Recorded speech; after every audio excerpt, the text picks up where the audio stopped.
So, paki-follow po. So, sumali na po kayo sa mga pakulo or pampa-good vibes ni ma'am na pwede natin ma-share natin sa family natin or sa ating loved one and syempre po sa ating friends. So, wag na natin patagalin guys. So, sit back and relax because the video will be start.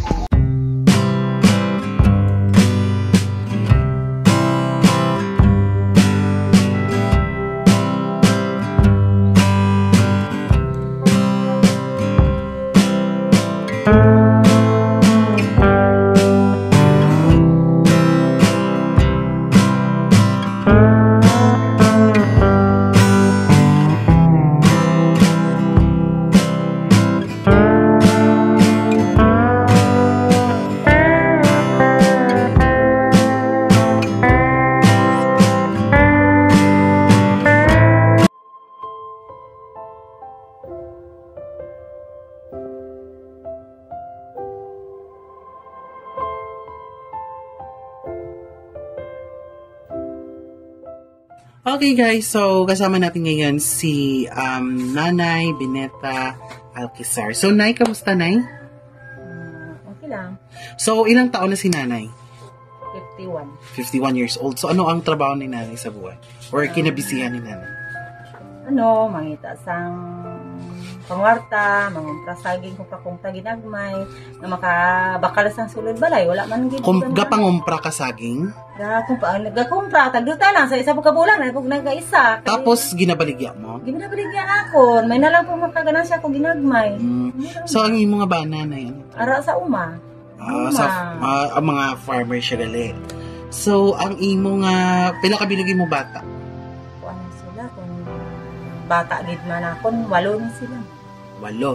So, ang pila ka bilog ang may pamilya or ano? Kuha na sila. 5 ang may pamilya. So, yung may kanya-kanya na silang bahay or? Oo. So, yung 3 dito sa iyo nagpupukod. May nag-aaral pa ba or? Oo, ara. Ilang ano yung high school? High school. Grade grade. Yung isa graduating na senior high. So, yung mga sakripisyo sa kayo, syempre kay eskwela pa sila, ay mo obra lang, mangumpra ka lang saging, tapos ang saging, mo laka-laka. Ginansyahan. Laka-laka. Amo na gani nga ako, managyaw sa talamnan, kung may ara padagyaw, mo na balaga, pangita kung nga ideya nga, may isapurta ko sa akong batas, pamasahe kada adlaw, duwa sila. Isipon mo, tag 50-50 lang na ang adlaw nila. Isipon mo bala, kada semana. Yes. 500. Hindi tanawa bala kay, syempre, dumduma ang pamasahidaan. Pila na? 20. Igo-igo lang yun. Ang 10 ka pisos, igo lang na nila gani bakal tubi. Bakal, baon na lang sila ng pagkaon nila. Pagkaon. Mula na. Kay, ang kapigilong naton, hindi maginaton malikawan kay among mitagawa matay tinapusan. Kay arin ta sa bukid.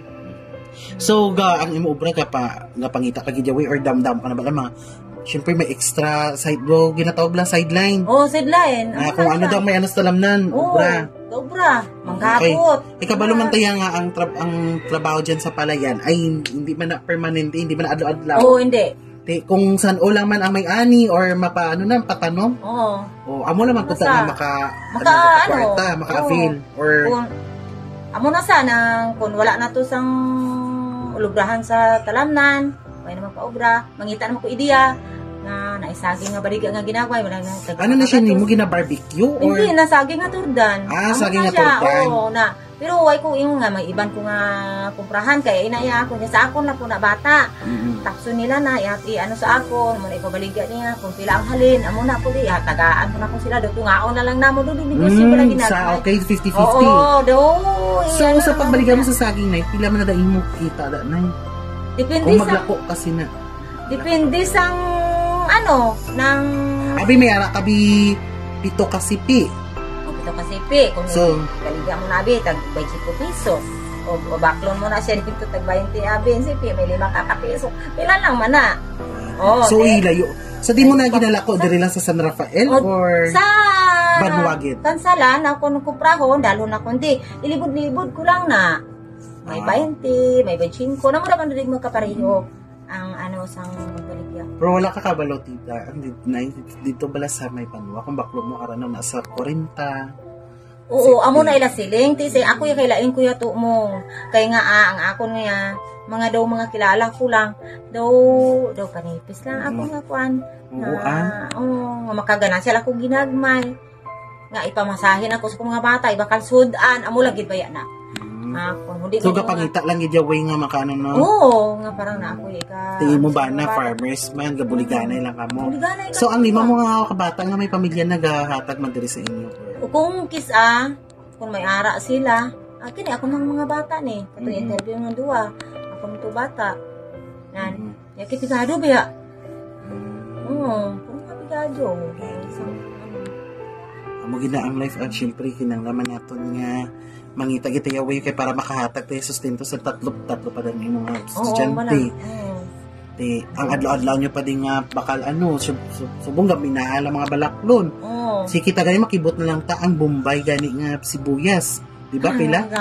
15 pesos each. So damo kay gapinahal ti. Syempre kinanglan doble kayo kita kay para makatag ta. Oo bala.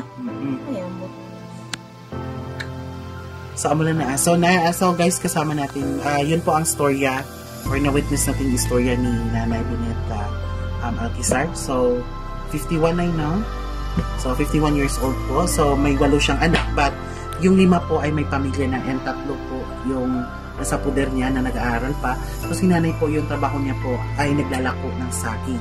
But, after kung wala na po saging, ay naghahanap po talaga siya ng sideline na makapagbigay po ng baon sa kanyang mga anak na nag-aaral. So, alam nyo guys, dito po ay syempre, mahal po talaga. So, masasabi natin na kailangan talaga magdoble kayod ng ni Nanay Bineta at saka ng kanyang asawa para syempre may pang-araw-araw din silang kinakain. And of course, para sa kinabukasan ng kanyang mga anak. So, thank you so much sa pag-share mo sa story.